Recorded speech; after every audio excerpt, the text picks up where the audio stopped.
Good morning and welcome to another edition of Morning Java. It is Monday, and that means Chris Carter's here, and I'm filling in for Dale Lally, who's on vacation. We are always sponsored by GetGo Cafe and Market. Chris, why don't you tell everyone that's out there watching or listening why they should be going to GetGo?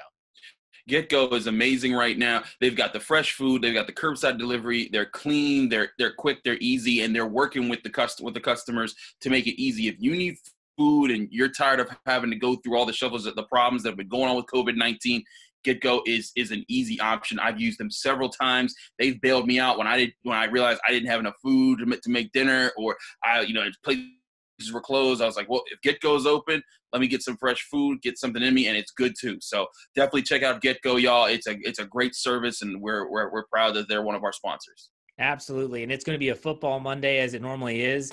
Let's start off with Bud Dupree.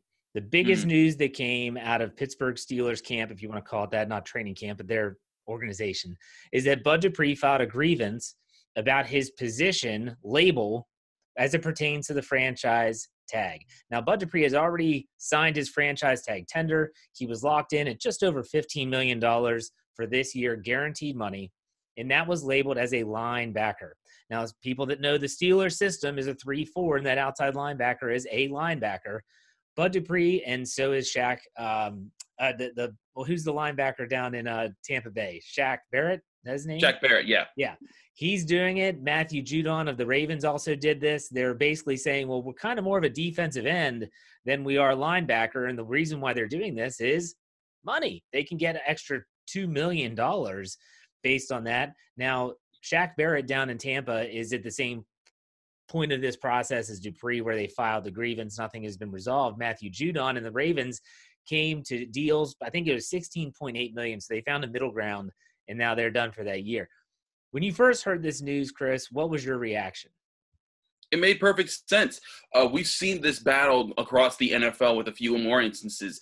For example, Cam Hayward couldn't make the Pro Bowl or make All-Pro because he was listed as a defensive end when he was just an interior defensive lineman, which is technically classified as a defensive tackle. So the Steelers switched him over to be a defensive tackle, and now he's been getting more national recognition because defensive ends in a lot of systems, they're the J.J. Watts, the Khalil Macks, the guys that they don't really drop back in coverage, but they're pure pass rushers. They line up on the edge, they go get the quarterback, they seal the edge against the run. And that the thing is that there are so many of those premier edge rushers that are classified as defensive ends that their salaries are through the roof because they're edge rushers, and edge rushing is arguably the biggest skill that you need on a defense to be successful. And when Bud Dupree looks at his situation, he's like, look, there might be a couple occasions where he drops back into coverage, but primarily he's there to rush the passer and stuff the run. And so his argument is like, look, I deserve to be this classification. And, I think it's an interesting point in the history of the NFL as far as constructing rosters, because when it comes to draft talk, Jeff, like when we're looking at talent, for who's coming into the NFL, we rarely talk about OLB and defensive end anymore. We say edge. It's a specific classification.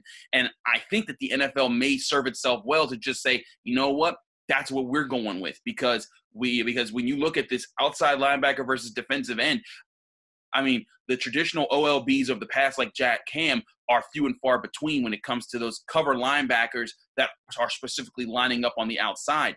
But you're more prominent to get a TJ Watt, to get a Bud Dupree, a guy that technically is listed as an outside linebacker, but their job primarily is to rush the passer, and on occasion they'll switch it up to confuse people by dropping back into coverage. But that's a rarity in today's game. So I totally get Bud's point, is that, hey, I'm of this class, not of this class, and I have no problem with him looking for the money that he's trying to get and the grievance that he's filed.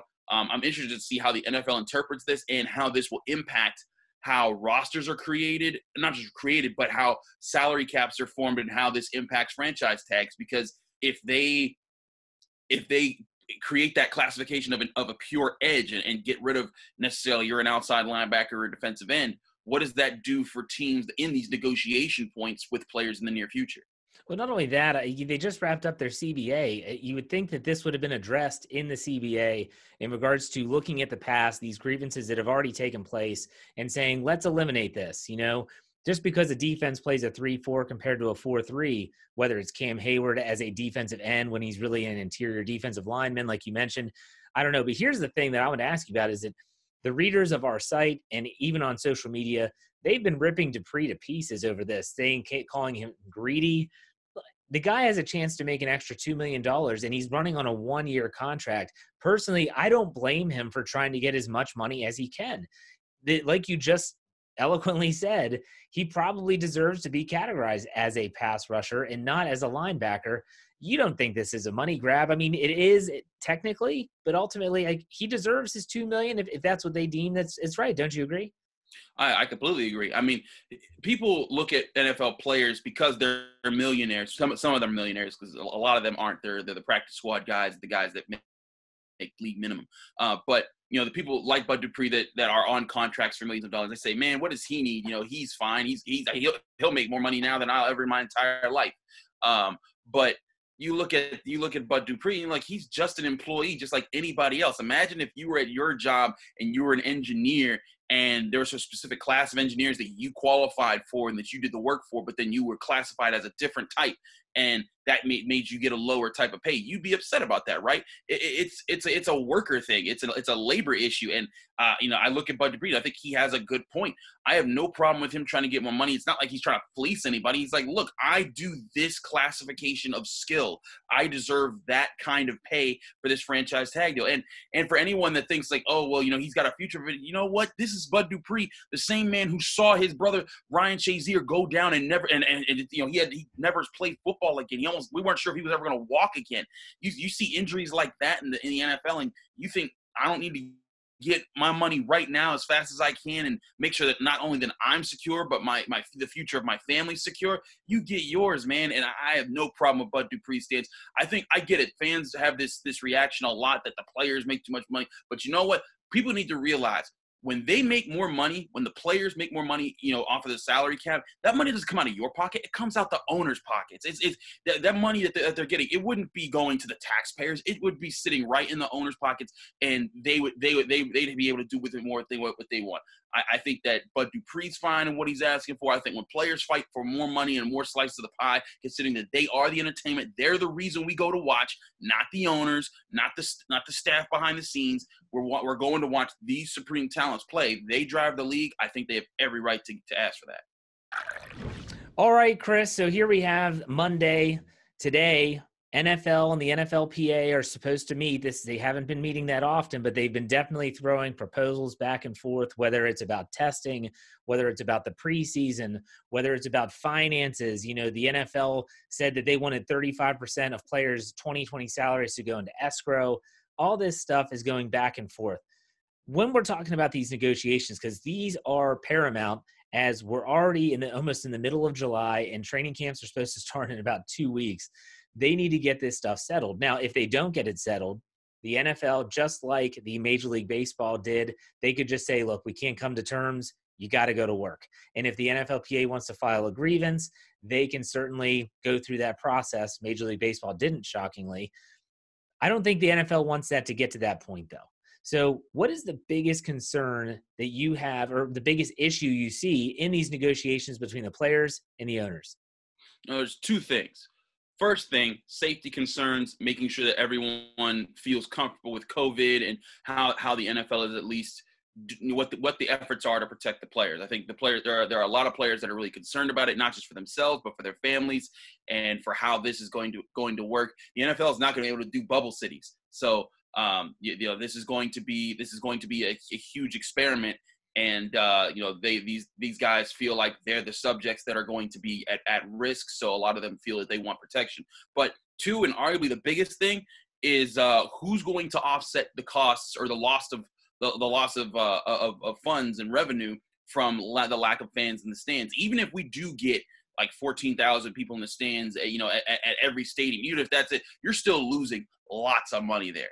And the owners are looking like, how are we going to offset that cost? Now, we saw that the proposal that was made public for the NFL to the NFLPA was to put 35% of their 2020 salaries in escrow, which means they wouldn't necessarily lose it for the long term, but it would come out of their pay this year and then it'd be doled out to them over time.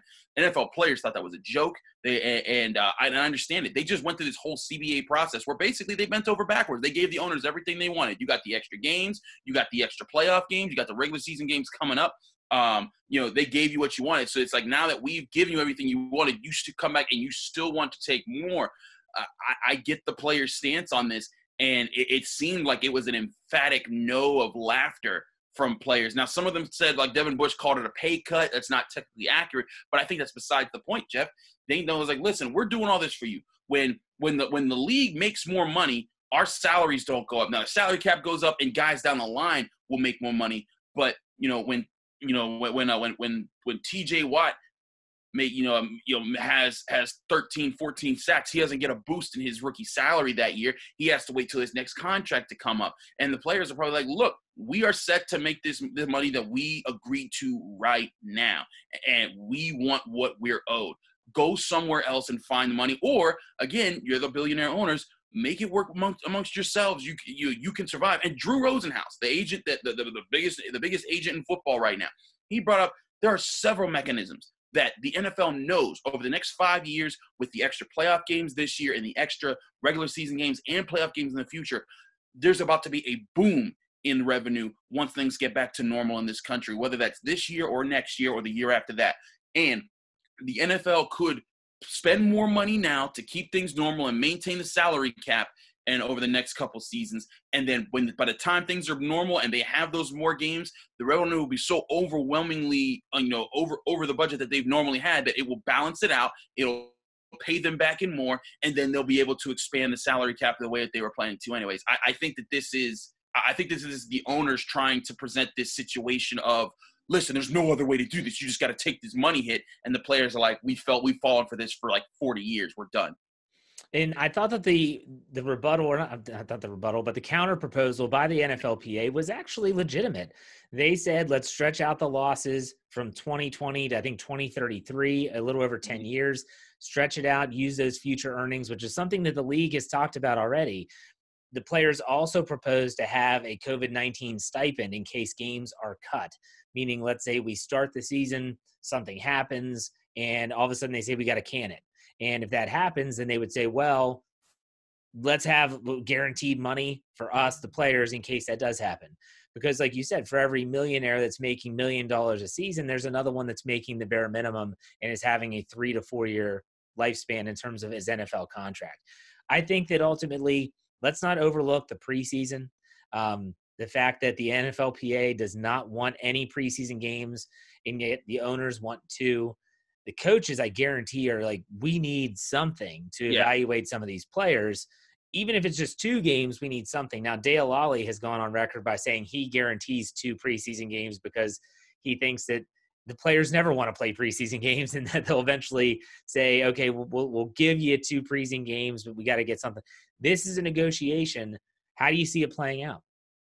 I agree that the 2 preseason games are going to happen. I think that the NFL, one selling point that they'll get across to the players is like, look, if you care about safety and you want to make sure that we do this right and that the season doesn't stop, we need these games as test models. We need to be able to say, okay, not only are we having players in the field, but maybe we even have some fans in the stands, just to be able to feel out what the mistakes are so that we have this time. And again, what the NFL has proposed is to have the 2nd and 3rd weeks of preseason football, which means you have more time in training camp with the 1st week on, and after the last game in the 3rd week, you have an extra week since the 4th game is gone to look at everything across the board from Pittsburgh to Los Angeles and say, all right, what did we do right? What did we do wrong?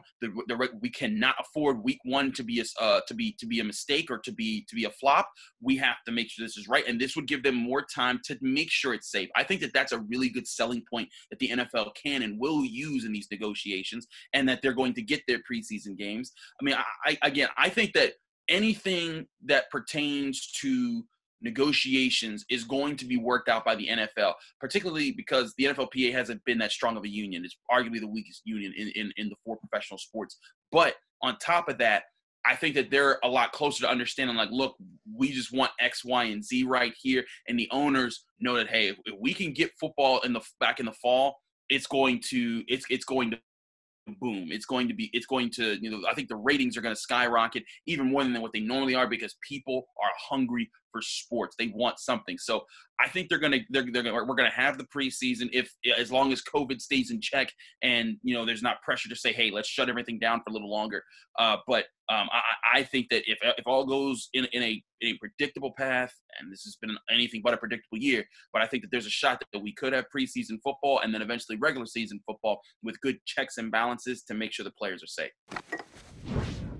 All right, Chris, last topic here is the fact that we both assume that there will be football in 2020. There's a lot of people out there that are skeptical, that say there's no way it's going to happen. To me, it's always been not will they play games, but will there be fans at those games? That's been the ultimate question, and that's something that's still up in the air that's going to be decided when it gets closer to that time. However, I think we can all agree that the game is going to look different in 2020. Whether it's empty stadiums, whether it's seeing the top 8 rows tarped with advertisements on them to try to make a few extra bucks by the league, it's going to look different. From a football perspective, so we're leaving out coronavirus concerns. That sounds ludicrous, but trust me, let's just run with this from a football standpoint. Outside of injury, outside of coronavirus positive cases, is there anything that concerns you about the way the game is going to be played, what it's going to look like at all in 2020? Because it's going to look really different. I think that there's going to be some certain challenges with the question of home field advantage, obviously. I'm going to question if the NFL is going to put a moratorium on artificial fan noise, because if we don't have fans in the stands and the home team's like, well, wait a second, can we just pump crowd noise into the stadium to give it that atmosphere, because we do deserve to have some sort of home field advantage? I wonder if that'll become a negotiation tactic. But my biggest concerns are the energy of the broadcast. I think the players will be fine. I think that there will be a lack of silent counts. Well, maybe, because here's the one thing I'll say about this: the lesser crowds. Like, say, the number that we keep hearing is 14,000 or even 7,000 people, in the stands. It can still get very loud with that amount of people. I've been in Heinz Field for high school games and high school championships where it's not even 5,000 people in stands, but when you're on the field, you still can't hear, because the people that are there are still loud. And if these are NFL fans and they're there and they're in the moment, and they're still finding a way to be loud, it will still have an impact on the game. Now, granted, it won't be nearly like, Renegade in full force or anything like that, but it will have an impact to say, like, on the field, it may be like, okay, well, we still need to use the sound counts. We still need to use these forms of communication. But I do think this NFL is going to have to do a lot better, or at least the players and the coaches are going to have to do a lot better about covering up their own calls and masking things, because you might be able to pick up on a few more things now as an opposing defense or opposing offense, bringing up cadences and bringing up certain calls. And when you hear certain switches, when there's less sensory things around you, when there's less noise, your other senses kick in more, and they're starting, and then you see more, you feel more, you hear more around you. So I think that there's going to be a lot of that might tilt the scales of how communication works. But other than that, I think the broadcast value is important. I really hope that, there was the rumor that some networks were considering making fake crowd noise. I think that that there's going to be announcers that need to be able to balance the excitement of the game, but without the crowd noise, which is not easy. Yeah, it's just this is where I look at it and say, other than like silent counts and things of that nature, it's not going to look that different. You might just see empty seats, whether it's no fans or partial capacity. And so when I think about it, like, well, it's not going to look that different. It's going to look like football. You might see, like you said, different cadences. The sidelines might be a lot more spread open, meaning they might allow them to move down like 20 to 20 and the 20 yards to 20 yard to allow them to have some spacing so that they don't have players right on top of one another. You might see people on the sideline wearing face coverings and stuff like that. That's going to look different. But like you said, from a broadcast perspective, this could be really strange, because I think about, you think about some of the most popular duos in terms of broadcasting. Everyone thinks of who? Jim Nantz and Tony Romo. Yeah. Tony Romo is a guy that's predicting stuff. He's feeding off the crowd. There is no crowd. It was Fox that said that they're thinking about like using crowd noises on the broadcast. So whether the teams pump in crowd noise, they're talking about, I think that's going to look really strange. I can only say from a visual perspective, I have watched several golf tournaments with no fans, and it is different. It is very different. I saw a player get a hole-in-one, and it was just silence. Normally it's high fives and a loud roar and you're pumped. I mean, there's golfers that play their whole lives and never get a hole-in-one. It's going to look different. You think about a huge touchdown catch or an interception or a sack, and it's just nothing. It's just silent other than players hooping and hollering. It's going to look different, but you think that the game itself will be pretty much status quo though, right? I think the game will be very much the similar. I think there will be some points where teams are picking up on a few more of the communication points. But outside of that, I think the game will still very much be the same. The biggest aspect I think we'll miss is the crowd pumping and the energy of that, when feeling the momentum of the game. And that is, as much as that doesn't seem like it matters in the actual stats and the production of the game, when it comes to the fan enjoyment of it from home, part of what made Troy Polamalu's pick six so amazing was the crowd at Heinz Field. Just, in the AFC Championship game, when he does this to Baltimore and he's returning, and you just feel the energy of the crowd as he picks it off and then he takes it into the end zone. Imagine that without that noise.